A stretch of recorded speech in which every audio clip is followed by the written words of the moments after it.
Hi అండి. ఈరోజు వీడియోలో ఉల్లావగాయ అండి. మా మమ్మీ అయితే 4 చిన్న రసాల కాయలు తీసుకున్నారండి. హ్మ్. వీటితోనే బాగా ఉంటుంది పచ్చడి, ఉల్లావగాయ పచ్చడి. ఇంతకీ ఉల్లావగాయ పచ్చడి అంటే ఏంటో అనుకుంటున్నారండి? ఏం కాదండి. ఆవకాయ పచ్చడిలాగే పడతారు. కాకపోతే ముక్కల్ని చిన్నగా తరుగుతారు అంతేనండి. మా మమ్మీ చూపిస్తున్నట్టు వీడియోలో చిన్నగా తరగాలండి. ముందుగా కాయల్ని శుభ్రంగా కడుక్కొని ఒక క్లాత్‌తో తుడిచేసుకోవాలండి నీళ్ళు లేకుండా. తర్వాత వీడియోలో చూపించినట్టుగా చిన్న చిన్న ముక్కలుగా కోసుకోవాలండి. మరి పచ్చడి పట్టడానికి పచ్చికారం కావాలండి. మెంతులు, అలాగే ఆవపిండి, ఉప్పు, వెల్లుల్లిపాయలు కావాలండి. పచ్చికారం మా మమ్మీ ముందుగానే పచ్చళ్ళ కోసం విడిగా ఆడిస్తారండి.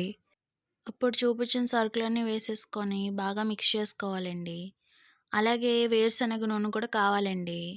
ఇవన్నీ వేసి బాగా కలపాలండి. ముక్కలకి పట్టేలాగా ఉప్పు, కారము, ఆవపిండి ఇవన్నీ బాగా కలుపుకోవాలండి. తర్వాత వేరుశనగ నూనె వేసుకోవాలండి. వేరుశనగ నూనె వేసుకొని మళ్ళీ కలపాలండి బాగా. ఇదంతా కలిపేసుకొని ప్లాస్టిక్ బాక్స్‌లోకి గానీ, గ్లాస్ కంటైనర్‌లోకి గానీ వేసుకొని ఆయిల్ వేసి పెట్టుకోవాలండి. 3 రోజులు అయిన తర్వాత చూడాలండి. అప్పుడు ఇంకా ఉప్పేమైనా పడుతుందేమో చూసుకొని దానికి సరిపడగా అడ్జస్ట్ చేసుకోవాలండి. ఈ పచ్చడి పప్పుచారులోకైతే సూపర్ ఉంటుందండి. బాక్స్‌లో వేసి ముక్క మునిగే వరకు ఆయిల్ వేసుకోవాలండి. ఖచ్చితంగా ఆయిల్ అయితే ఎక్కువ పడుతుంది.